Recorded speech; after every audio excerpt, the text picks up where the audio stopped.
look, I'm open to doing more of these things if that's what's in the cards. If the audience is there and they show up and there's a demand, there's an appetite for it, absolutely willing to do more. I think this is probably the most fun I've had writing on any project in my career.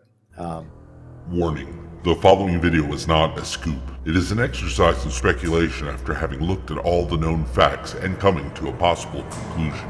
To repeat any of the following theories as true would be deceptive and will result in severe tongue lashing by the Iron Sheik, in which you will be referred to repeatedly as a jabroni. JP has retained the services of the Iron Sheik for just such a smackdown if needed.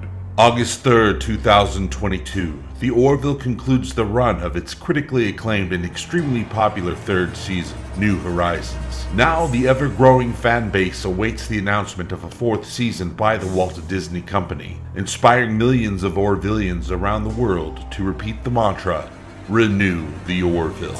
A universally shared wish that at the time of making this video has yet to be granted. But what is taking so long? The Orville having been released on not only Hulu in the United States, but also on Disney Plus worldwide, still remains till this day a top performer for both platforms, remaining in both the top 5 and top 10 spots since its debut. The popularity of the Orville on these streaming services in recognition and subscriber views are demonstrably high, yet there has been no announcement of a renewal for the series. It just doesn't make sense. With millions of fans calling for another season and McFarlane, the cast and crew all actively expressing the desire to keep the series going, why hasn't Disney given the Orville the green light to move forward? There's only one reason I can think of, and it's a reason everyone seems to have overlooked. The culprit, in my opinion, why the Orville hasn't been cancelled or renewed isn't Disney's fault, no. Instead, it has something to do with a peacock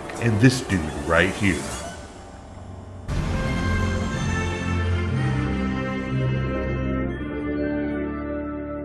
In 2020, following a decade-long relationship with 20th Century Fox Television, Seth MacFarlane signed a $200 million overall deal with NBC Universal Content Studios for Seth and his Fuzzy Door Productions banner to develop new TV projects for across the media giant's portfolio, working with cable and streaming-focused Universal Content Productions as well as the broadcast-leaning Universal Television. Let's face it, without Seth MacFarlane, there is no Orville, full stop. It's his baby and his legacy, but he openly talks about wanting a fourth season and keeping the Orville universe going. But keep in mind, Seth isn't just a creative mastermind, he's a businessman and an employee who owes his bosses at NBC $200 million worth of content. He's already been in development on multiple projects for NBC for the last couple years, including throughout the entire process of making the Orville New Horizons and beyond. He has to come through and at least partially fulfill a portion of that legally binding agreement before starting the massive amount of work and time that it requires to make